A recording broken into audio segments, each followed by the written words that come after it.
Hey guys, how you doing? It's Henry at Mowers and Blowers, here for another episode of lawnmower flipping. Got a couple of nuts who have been asking about my, I believe this is a 21 wide, typical Craftsman push mower with a Briggs Quantum engine on it, 6.75.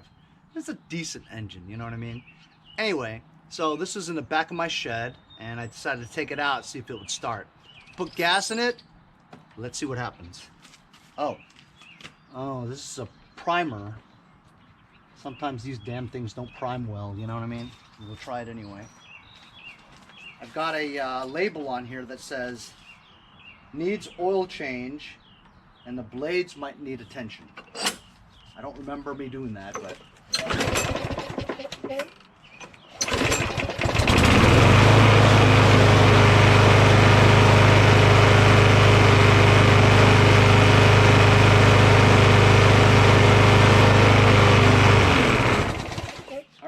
right. An entire winter with it being stored in the shed, and I just put gas in it, started up on the second pull. Not bad at all, especially for a primer mechanism, right? So look, let's look at the oil. It says I need an oil change. Ooh, black death. I mean, it's like gray death, but still black. So yeah, I'll do an oil change on it, right? Everything else seems to be in order. It's just dirty, you know? It's got a good bagger.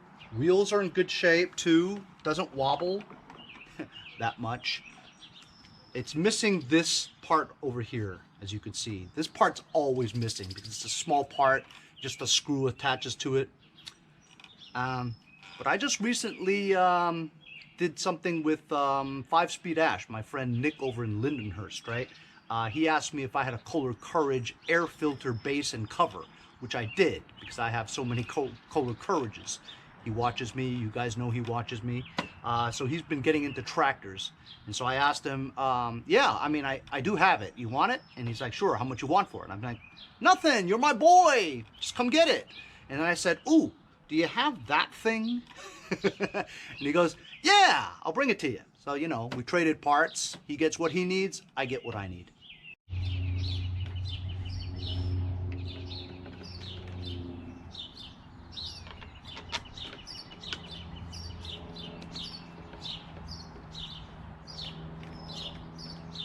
There we go. Now let's do an oil change. Instead of picking this whole thing up and looking underneath and getting that nut out, it's a lot easier to drain 98% of the oil just directly from the dipstick reservoir. Much easier. Just lay it on its side. Yuck. Disgusting. A decent blade. I had it written down that I needed attention on the blade. I mean, it vibrates a little, but for goodness sakes, it's a gas engine, you know what I mean? It's gonna vibrate a little. Not a bad vibration. This thing will only fetch about $100 or something. I think I have it listed for $125. I'd be happy with $100. I see it. I see what's wrong with it. There's a slight gap right there. Let me show you. You look at that? Right there, you see? There's a little smidgen of a gap. And that gap means that this blade is lower on this side by a little. So I could either just take a hammer, bang this that way, or I could take the blade off and see why it's doing that.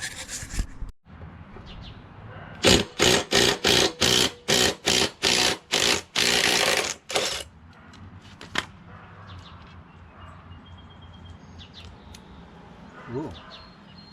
So look, this is like an MTD 4-star. Actually has a spacer in there to accommodate it. I don't think I've ever seen that. It's pretty cool.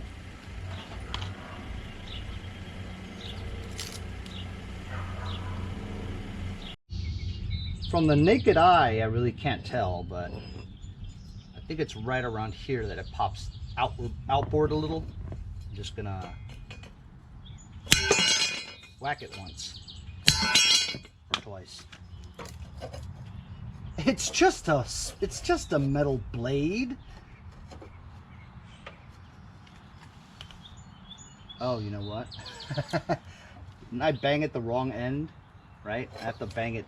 Oh, I did do it right. I don't know if it really worked. Oof. Loud. Ears are ringing, man. I don't know. Not really.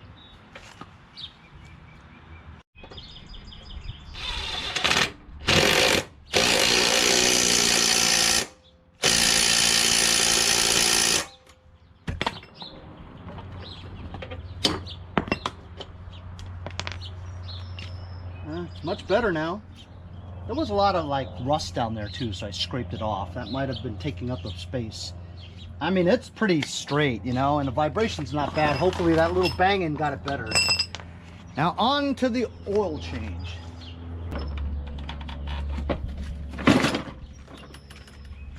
Look at that Earl.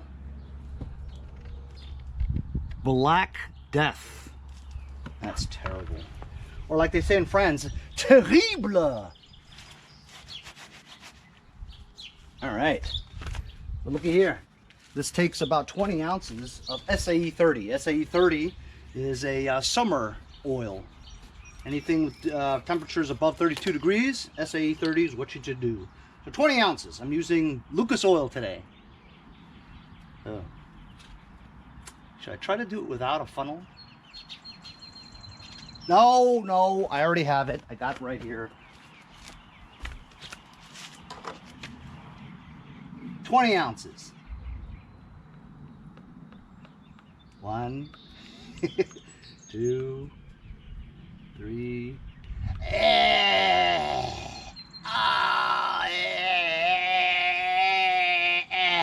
Feels so good. Oh, lubricates the joints.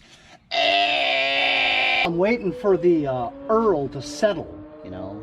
It's thick oil, so it has to settle all the way down before you can get an accurate reading with the dipstick. You know what I mean? So I'm going to use some super clean and just brighten that up a little bit, you know, get some dirt out of there. It's not terribly dirty, but a quick wipe down is good. The super clean is really potent. Letting the super clean percolate a little bit, let it penetrate into the dirt. And let's take our first reading here, the Earl. And you can't really tell because it's still settling, you know. As you put this in, it touches the sides where there's a lot of oil, and it doesn't give you an accurate reading. Actually, I might have overfilled it. I think I did overfill it. Yeah, we'll see how it goes. We'll run it and see if it comes out the breather tube. If not, it's fine. Wow!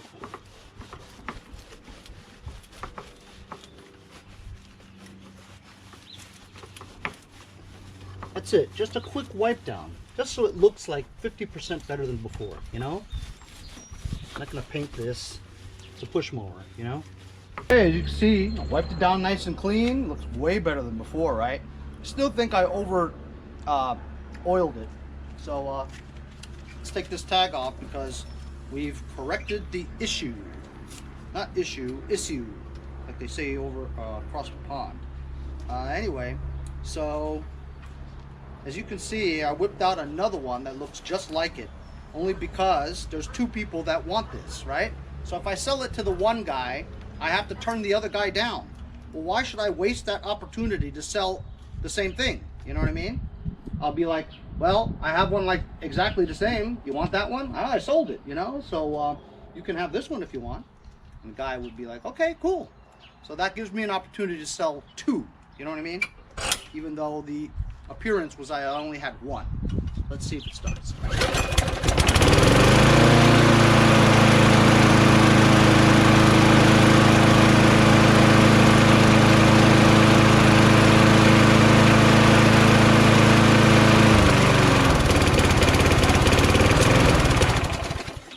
Oh, I gotta tape this. Kind of hinky over here. Needs a little Earl. But the vibration is much better now. So just banging the blade a little bit, much better. Of course. The way this bale cable is designed, it's just a plastic shaft that goes through. And sometimes, if this cable is kind of rusty, which it kind of is, right? You use a lot of effort to pull that back. And when you pull that back, it wants to come back out. When it comes back out, it stops right there. It doesn't give enough slack for it to shut off. So you got to make sure this thing is all the way there. See, and after it's like IKEA furniture. You'll put it together, but then when you take the screws out to move it somewhere, and then you put it back together again, the screw never goes in as tight as originally. You know, same with this. Once you take it out, back and forth, the plastic stud here rubs against the metal here, right? And a little bit of it goes away, so the diameter of the shaft isn't as original, so it doesn't stick as good. So I'm just going to take some black electrical tape, wrap it around a few times so that it holds it there.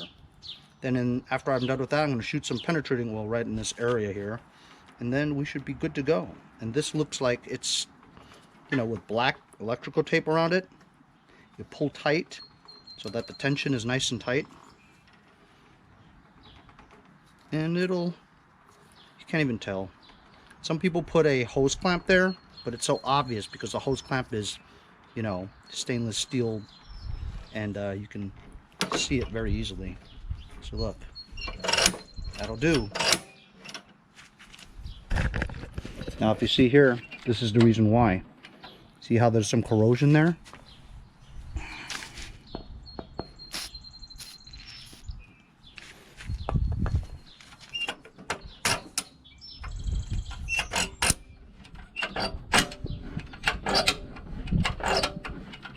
Do that a few times and it becomes smoother. And now this one will be ready to go. Now let's check out what's wrong with that one. It bothers me a little. I'm not gonna lie, it bothers me kind of a lot. That it's a little overfilled. So I'm just gonna take some out.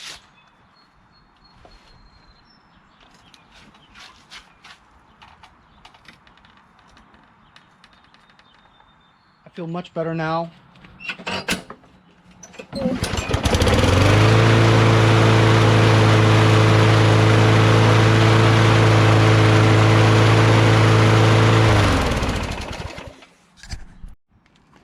There we go. We've got one ready to sell. Didn't take that long. Just have to take care of some stuff. That's why last year when I was so busy, if I knew there was something wrong with it, I put a piece of tape there and says, what do I need when spring comes around and I got to do something? So this is all taken care of. As you know from another episode, I just got this Toro Recycler off the street, and it's been sitting here for a couple of days. I want to get it out of my garage, but the thing about getting it out of my garage is if I leave it outside, it's going to be dirty again. I cleaned it, you know what I mean? Anyway, I'm just curious to see if this starts.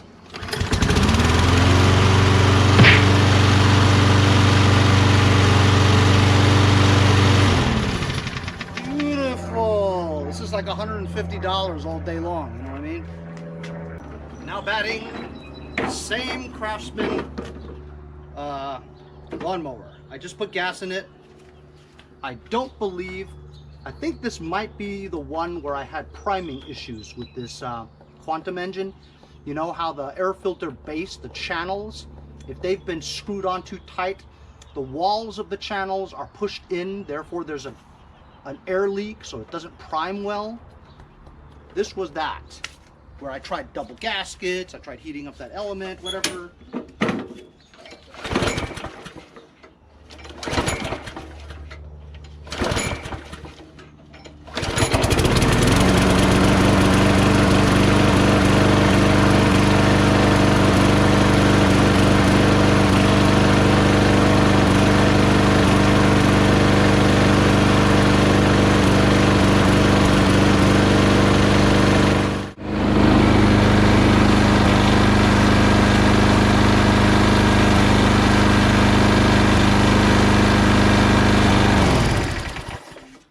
Let it run for a little bit, and whatever was in the bowl kind of gets concentrated with the new gas.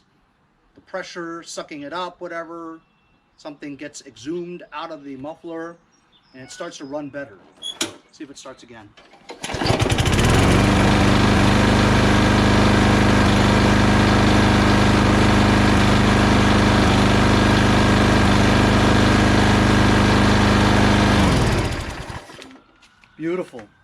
So I'm going to give you an overview of this one.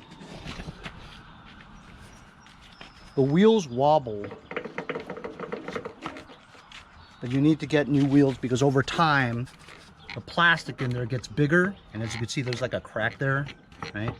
But, you know, it still works. Or you could change this thing. Sometimes even the steel stud in there, the axle, that gets worn out too. So unless you get new wheels or a new axle, it's going to wobble a little. And this bagger has seen its better days, you know. But nevertheless, I think this is a $100 bill, especially now, which is what I'll probably sell it for. I'll even maybe take 80. But this one started up fine and runs pretty good. So I'm not going to do anything to this except maybe wipe it down a little. Scratch that idea. This oil is worse than the other one. Not only is it Black Death, but it's got some brownish stuff in there, which means that I think it has been contaminated with some, I don't smell gas, but maybe water or some other kind of thingamajig that's in there, you know. So I'm gonna give this an oil change too. Because honestly, you know, you guys know I don't really do oil changes all that much. I leave that to the new owner, you know, but it's a better selling point when the guy, you know, if the guy, I'd say like 25% of the people actually check the oil when they look at it, you know what I mean? Most people just want to see it running and they're like, that's it, it cuts, I'm gonna go take it, you know? So I'm gonna give this one an oil change too. I know, it's unheard of, man. 2 oil changes in a day from Henry at Mowers and Blowers.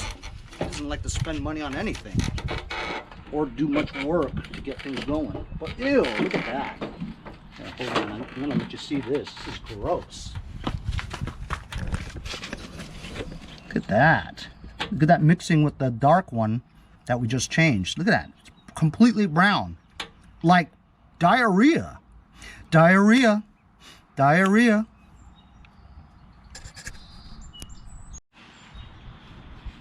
So I'm taking some excess oil, the new oil that I dumped out of the other one, the excess. Look at this. It acts just like automatic transmission fluid, you know? No matter what, it protects and revitalizes faded plastic. So never waste things. It's pretty amazing actually, you know? Gives it that deep red shine, brings back the luster of the paint, and at the same time protects it from rain, you know? I'm gonna go over the whole thing. Check that out, huh? This looks better than the other one. A little bit of oil, a little wipe down, never hurt anybody. Just helps you sell more.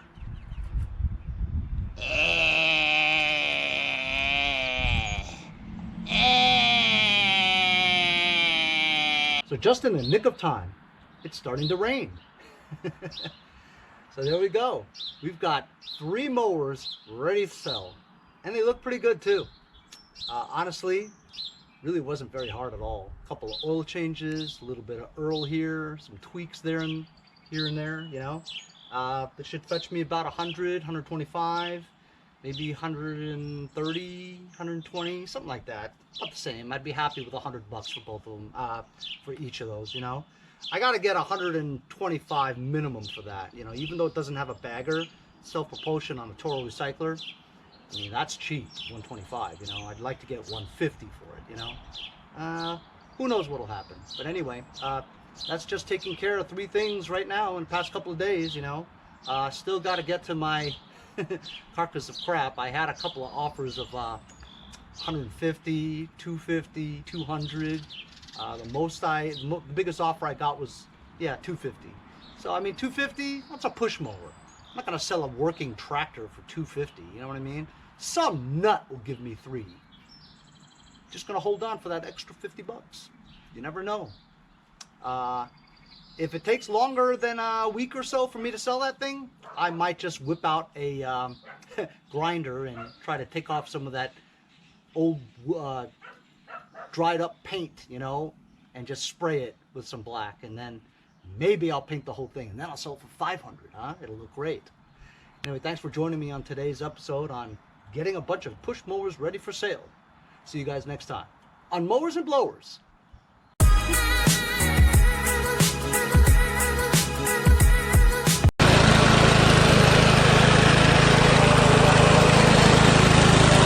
See you guys next time on Mowers and Blowers. Hey, if you guys enjoyed the video, remember to give me a like. Also, comment below. Subscribe. Remember, it doesn't cost anything to subscribe. It's free, right? Also, hit that little bell. That way you'll get post notifications whenever there's a new video and you won't miss out on any of them. Remember to follow my Instagram and Facebook, as well as if you'd like to donate $1 or $2, paypal.me/mowers and blowers. Really appreciate all the support. Also, to keep the videos coming every day, support the channel. Buy it.